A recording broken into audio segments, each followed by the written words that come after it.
차정원은 그 질문을 반복해서 삼켰다. 공난숙이 얘가 내 딸 주영채야라고 말한 날부터 많은 사람의 기억에서 차정원이라는 이름은 질투와 거짓의 표식으로 낙인 찍혔다. 정원은 그 말이 왜 이렇게 간단히 세상을 뒤집는지 이해하려 애썼다. 이해할수록 숨이 더 가빠졌다. 그 말을 인정하는 순간 차정원이라는 사람은 사라진다는 것을 알고 있었다. 그래서 정원은 살아남기 위해 거짓말을 배웠다. 세우는 오래 알고 지낸 이름 위에 또 다른 이름을 덮어놓고 살았다. 세우는 정원을 믿고 싶었고 영채를 지켜야 한다고 느꼈다. 공난숙은 명예를 가진 사람의 두려움을 안고 있었다. 이름이 곧 회사였고 회사가 곧 생존이었다. 난숙에게 사랑은 언제나 주주총의 다음 순서였다. 그래서 난숙은 주영채를 딸이라고 부를 수밖에 없었다. 그 말은 애정 표현이 아니라 회사를 위한 것이었다. 파트너십 조정 유상증자. 이 말들은 난숙의 피를 말렸지만 멈출 수 없었다. 멈추는 순간 모든 투자 실패가 한꺼번에 터져나올 것을 알았기 때문이다. 최근의 무리한 확장과 실패한 비상장 투자, 그리고 내부 우호 지분을 지키기 위한 사채성 자금 조달까지. 난숙은 회사를 살리는 동안 자기 안에 무언가가 죽어가는 기분이었다. 헤라는 솔직하게 말하고 싶었다. 머릿속에 주영채가 아닌 차정원이 자꾸 떠올랐다. 차정원이 흔들릴 때마다 헤라의 마음은 알 수 없는 방향으로 기울었다. 연민이라고 이름 붙이기엔 뜨거웠고 동지애라고 부르기엔 부끄러웠다. 금지된 만큼 강해지는 감정의 법칙을 헤라는 인정하기 싫었다. 헤라는 자신이 왜 차정원의 눈길을 오래 붙들고 있는지, 왜 차정원이 무너질까 두려운지 매일 고민했지만 뚜렷한 답을 찾을 수 없었다. 태석은 오래전부터 사건을 사건답게 다루지 않았다. 태석은 결과를 먼저 만들고 그에 맞는 원인을 나중에 골랐다. 기범에게 씌워진 죄도 난숙과 얽힌 비밀의 절반도 그렇게 만들어졌다. 태석은 자신이 만든 전개를 지켜보는 걸 좋아했다. 예측 가능한 결말은 언제나 아름다웠다. 하지만 요즘 결말은 자꾸 엉키고 틀어졌다. 박경신은 병원 침대에서 눈을 떴다. 경신은 기억을 잃지 않았다. 기억은 그대로였고 더 선명해졌다. 그는 자신이 왜 잡혀 있었는지, 왜 도망치고 싶었는지, 왜 끝내 도망치지 못했는지 이유를 찾았다. 이유는 공포였다. 공포는 증언보다 강했고 돈보다 오래갔다. 경신은 처음으로 누군가에게 연락했다. 헤라였다. 한혜라는 자신의 말을 들어줄 거라 믿었기 때문이다. 빈틈이 아니라 자리를 원했다. 민구는 난숙에게 조건을 내밀었다. 돈을 주면 입을 닫겠다. 난숙은 잠시 생각했다. 그렇게 거래가 성사되었고 거래의 영수증은 누구의 손에도 남지 않았다. 그 약속 꼭 지켜야 해요. 세훈과 주영채의 결혼식 날짜가 잡혔다. 날짜는 약속이면서 압박이다. 압박이 심해질수록 숨겨둔 것들이 바깥으로 밀린다. 주영채는 밤마다 구토를 했다. 병원에서 받은 결과는 임신이었다. 아기의 아버지가 누구인가라는 질문 앞에서 영채는 잠시 눈을 감았다. 세훈이라고 답하면 모든 것이 매끈하게 맞아떨어졌다. 하지만 맞아떨어지는 이야기일수록 위험하다. 그 이야기는 누구나 믿고 누구나 믿는 이야기는 의심의 표적이 되지 않는다. 의심받지 않으면 검증받지 않는다. 영채는 아버지의 이름을 적지 않았다. 영채는 자기가 쥐고 있는 또 다른 카드, 여성비서 한서진의 이름을 떠올렸다.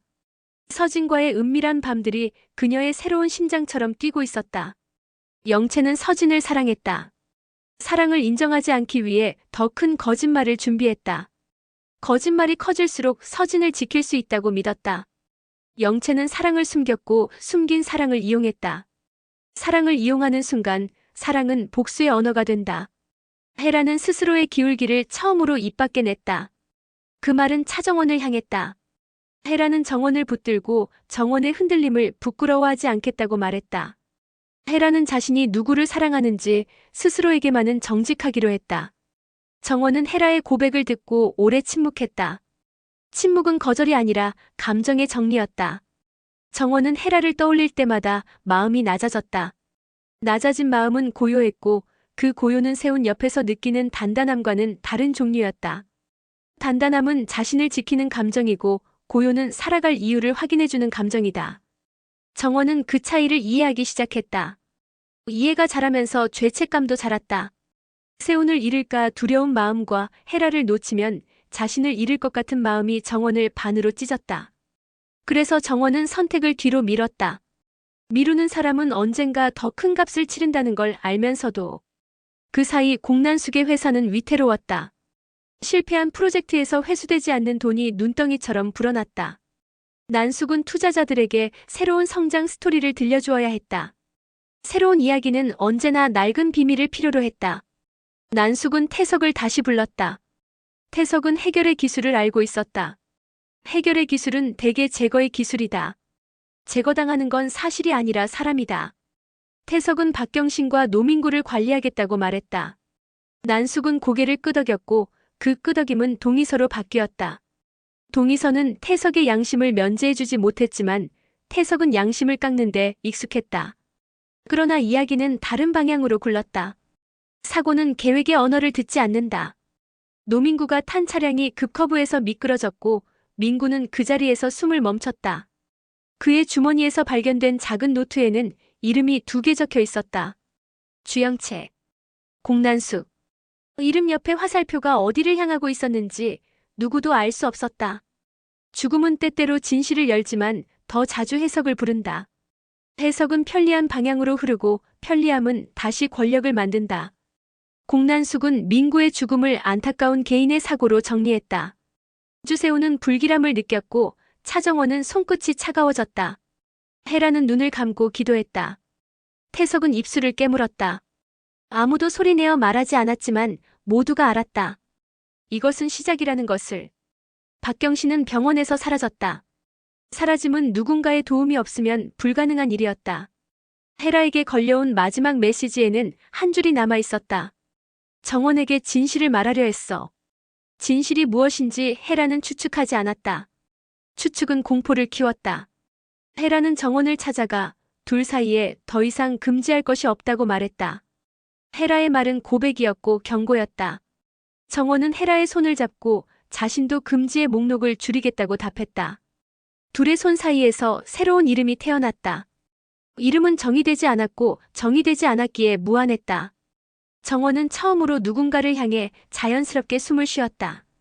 그 숨은 오래 참아온 사람의 울음과 닮아 있었다. 세우는 반대로 점점 숨이 가빴다. 결혼 날짜가 가까워질수록 세우는 자신이 믿는 것들의 틈을 보았다. 주영채의 손이 떨릴 때마다 한서진의 그림자가 비쳤다. 그림자는 덮는 것이지 증명하지 않는다. 세우는 증거를 모으지 않았다. 사랑하는 사람을 보호한다는 이유로. 보호는 흔히 망각을 동반한다. 경계할 것을 잊고 확인할 것을 미루고 물어야 할 순간을 놓친다. 세우는 한 번만 더 묻기로 했다. 우리 진짜 괜찮은 거지? 영채는 미소를 지었다. 미소는 대답처럼 보이지만 대답이 아닐 때가 많다. 영채는 속으로 다른 이름을 불렀다. 서진. 그 이름은 영채의 안쪽에서만 빛났다. 그날 밤 공난숙의 사무실 금고에서 오래된 서류가 나왔다. 오래된 호적 등본, 유전자 검사 사실 확인서, 입양 동의서 사본.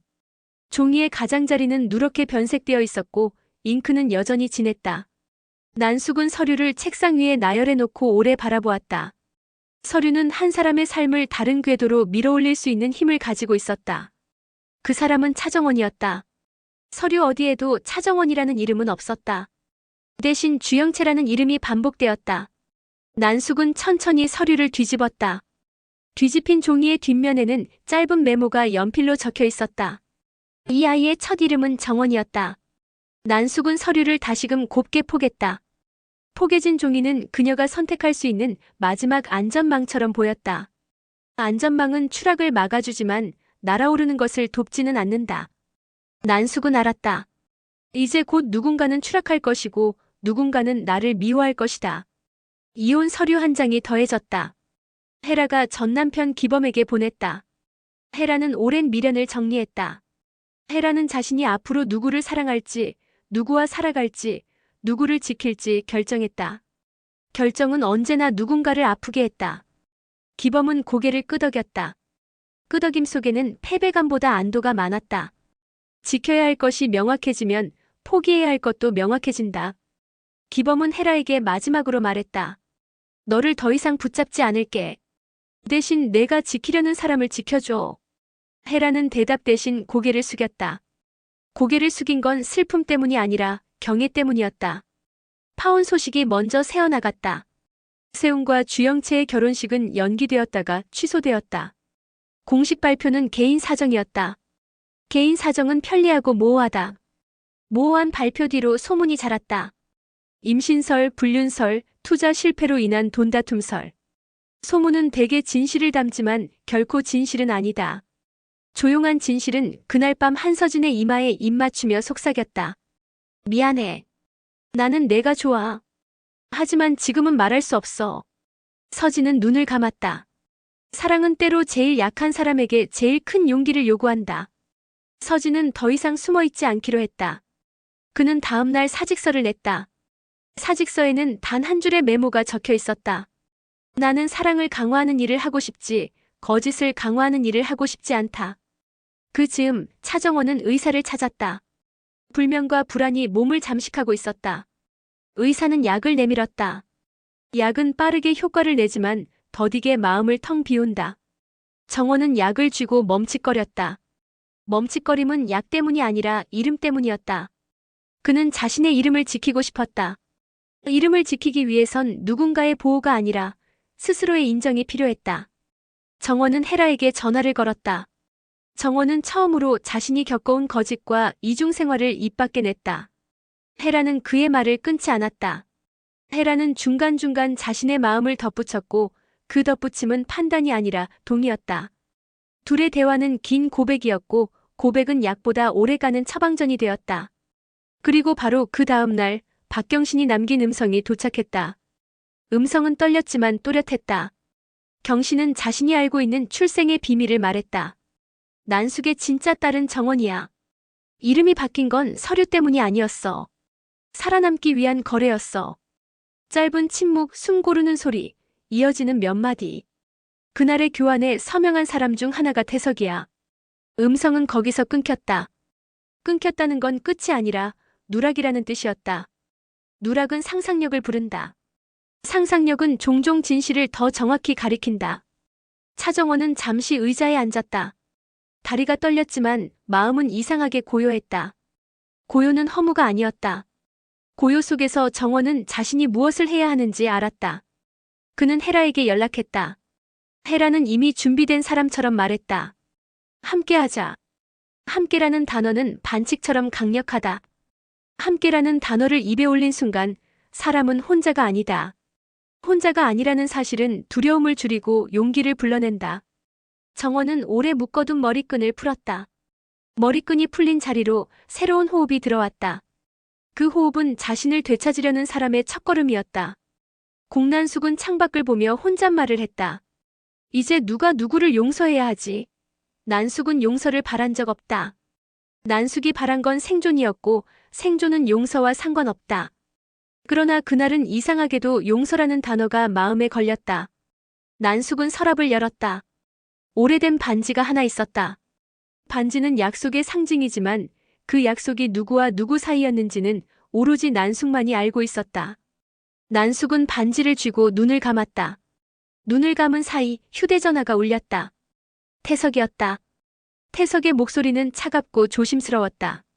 문제가 생겼습니다. 경신이 남긴 파일이 언론으로 넘어갈 가능성이 큽니다. 난숙은 짧게 대답했다. 막아. 태석은 내라고 했고 그 내에는 자신도 모르는 단서가 묻어 있었다. 바로 그 순간 태석의 차가 건물 지하 주차장에서 누군가의 차량과 스쳤다. 스침은 사고가 되지 않았지만 사고보다 더 큰 우연이 되었다. 스친 차량의 블랙박스가 모든 것을 담고 있었기 때문이다. 태석의 급한 전화, 난숙의 명령, 그리고 뒤이어 들려온 낯선 이름. 정원. 밤이 깊어갈수록 각자의 이름이 서로를 물고 늘어졌다. 세훈은 결혼과 파혼 사이에서 서성였고 주영채는 사랑과 거짓 사이에서 흔들렸다. 한서진은 사랑을 선택했고 헤라는 사랑을 드러냈다. 차정원은 이름을 되찾겠다고 결심했고 공난숙은 이름을 지키겠다고 다짐했다. 태석은 이름을 지우겠다고 준비했다. 지우는 일은 쓰는 일보다 쉬웠다. 하지만 한번 지워진 이름이 다른 곳에서 더 선명해지는 일도 세상엔 자주 있었다. 그리고 한 통의 메시지가 모두에게 동시에 도착했다. 보낸 사람은 알 수 없었고 제목은 짧았다. 첫 이름의 주인. 첨부 파일은 암호가 걸려 있었고 암호 힌트에는 이렇게 적혀 있었다. 우리가 서로에게 처음으로 속삭인 말. 각자의 머릿속에서 다른 단어가 반짝였다. 정원에게는 함께. 헤라에게는 괜찮아. 세훈에게는 믿어. 영채에게는 비밀. 난숙에게는 살아. 태석에게는 지워. 모두가 동시에 다른 암호를 쳤고 누군가는 파일을 열었다. 파일이 열리는 순간 화면에는 오래된 가족관계 증명서 한 장이 떠올랐다. 그 첫 줄에 적힌 이름을 본 사람은 입을 다물었다. 다문 입 사이로 다음 장의 제목이 흐릿하게 보였다. 사망진단서. 누가 죽었는지, 누가 태어났는지, 누가 결혼했고, 누가 이혼했는지, 누가 임신했고, 누가 배신했는지, 누가 사랑했고, 누가 지워졌는지. 모든 답은 파일 속에 있었지만 그 파일을 열어본 사람이 누구인지는 아직 아무도 몰랐다. 단지 한 가지 사실만이 분명했다. 내일 누군가는 첫 이름으로 돌아가고 누군가는 마지막 이름으로 사라질 것이다. 그리고 그 사이에서 차정원과 헤라는 서로의 손을 더 세게 잡았다. 다음 말을 준비하는 사람만이 다음 장을 연다. 누구의 입에서 어떤 이름이 먼저 불릴지 아직 아무도 모른다. 암호가 풀렸는지 누구도 밝히지 않았지만 다음 날 아침 가장 먼저 달라진 사람은 공난숙이었다. 난숙은 평소보다 일찍 출근했고 비서실에 매일 열람 기록과 문서 반출 내역을 요구했다. 요구가 잦아질수록 주변 사람들의 눈빛은 더 조용해졌다. 조용함은 공포의 다른 이름이었다. 난숙은 그 조용함을 두려워하지 않았다. 대신 마음속에서 오래 잠들어 있던 계산기를 꺼냈다. 무엇을 잃고 무엇을 얻을지, 누구를 남기고 누구를 지울지 숫자처럼 냉정하게 정리했다. 그 계산의 끝에 난숙은 단 한 사람의 이름을 남겼다. 정원. 남긴다는 뜻은 지킨다는 뜻이 아니었다. 때로 목록에 남겨진 이름은 가장 먼저 청산된다. 미련이 남아 고개를 들 때 사람은 그 이름부터 없앤다. 그 시각 차정원은 헤라의 집에서 눈을 떴다. 둘은 전날 밤 늦도록 이야기를 나눴다. 경신의 음성 파일을 여러 번 반복해서 들었고 정원은 자신의 기억을 낱개로 꺼내 탁자 위에 올려놓았다. 헤라는 그 낱개들을 하나씩 살펴보고 제자리로 돌려주었다. 돌려주는 손끝이 따뜻했다. 따뜻함을 느끼는 순간 정원은 자신이 얼마나 오랫동안 차가운 것들 사이에서 버텨왔는지 깨달았다. 그 깨달음이 수치가 아닌 위로로 다가온 건 헤라가 자신을 판단하는 대신 자신을 바라봐 주었기 때문이었다. 헤라는 정원의 눈을 마주보며 말했다. 우리가 같은 자리에 서 있지 않아도 같은 방향을 볼 수는 있어. 그 말은 약속이 아니라 선언이었다. 선언은 파기되지 않는다. 정원은 조용히 고개를 끄덕였다. 고개를 끄덕이는 동안 마음속 어딘가에서 묶여있던 매듭 하나가 풀렸다. 헤라는 출근길에 정원을 회사 근처에서 내려주었다. 내리는 순간 정원의 휴대전화가 떨렸다. 발신자는 박경신이었다. 새벽 4시에 찍힌 음성 메시지가 하나 더 있었다. 경신의 숨은 가쁘지 않았다. 대신 단호했다. 오늘 오후 3시. 오래된 도서관. 2층 문학 코너. 사람들이 많아. 그게 좋아. 거기서 말할게. 이어지는 말은 짧았다. 혹시 내가 오지 못하더라도 사서에게 내 이름을 말해. 봉투를 맡겨뒀어. 메시지는 거기서 끊겼다. 끊긴 자리에 정원은 상상 대신 준비를 올려놓았다. 준비는 상상보다 현실을 빨리 불러왔다. 주세우는 오전 회의를 취소했다. 취소의 이유를 묻는 사람은 없었다. 대신 모두가 그의 표정을 훔쳐보았다. 훔쳐보는 시선은 함부로 소문을 만든다. 세우는 자신이 만들어지는 소문을 알지 못했다. 그는 자신의 안에서만 바람을 느꼈다. 바람은 결혼과 파혼, 믿음과 의심 사이를 오가며 그의 가슴속을 흔들었다. 흔들림의 근원에는 주영채가 있었다. 영채는 임신 중이었다. 세훈이 알고 있는 사실은 그뿐이었다. 아기의 심장 소리를 들은 날 세훈은 잠시 모든 의심을 내려놓았다. 그 내려놓음이 사랑인지 책임인지 자신에게 묻지 않았다. 묻는 사람은 도망치고 대답하는 사람은 남는다. 그는 남기로 했다. 하지만 남기로 한 사람도 가끔은 떠나는 준비를 한다. 세훈의 시간이 그날따라 늦게 흘렀다. 주영채는 병원 진료를 마치고 작은 카페에 앉아 있었다. 카페 구석자리에는 한서진이 있었다. 서진은 사직서를 내고도 몇 날 며칠을 더 회사 주변을 맴돌았다. 헤어질 때 인사 한마디 제대로 못했다는 이유로. 이유는 핑계였고 핑계는 미련이었다. 미련을 인정하는 사람이 용감하다. 서진은 자신이 용감해지고 싶다고 생각했다. 그래서 오늘 다시 영채를 보러 나왔다. 영채는 서진을 보자마자 고개를 숙였다. 숙인 고개가 연민처럼 보이지 않도록 애써 목소리를 달랬다. 미안해. 미안하다는 말은 자주 사랑의 모양을 띈다. 사랑을 숨기고 싶은 사람은 그 말을 자주 꺼낸다. 서진은 고개를 젓지 않았다. 대신 영채의 손등에 손을 올렸다. 손이 닿는 순간 영채의 배 속에서 작은 움직임이 느껴졌다. 그 움직임은 놀랍도록 단순한 진실을 말했다. 사랑이 거짓을 덮을 수는 있어도 생명은 어떤 거짓과도 거래하지 않는다고. 이제 시작입니다. 다음 화에서 모든 관계가 뒤집힙니다. 놓치지 않으려면 꼭 눌러주세요. 구독, 좋아요, 알림 설정. 친밀한 리플리의 다음 전쟁, 당신은 준비되셨나요?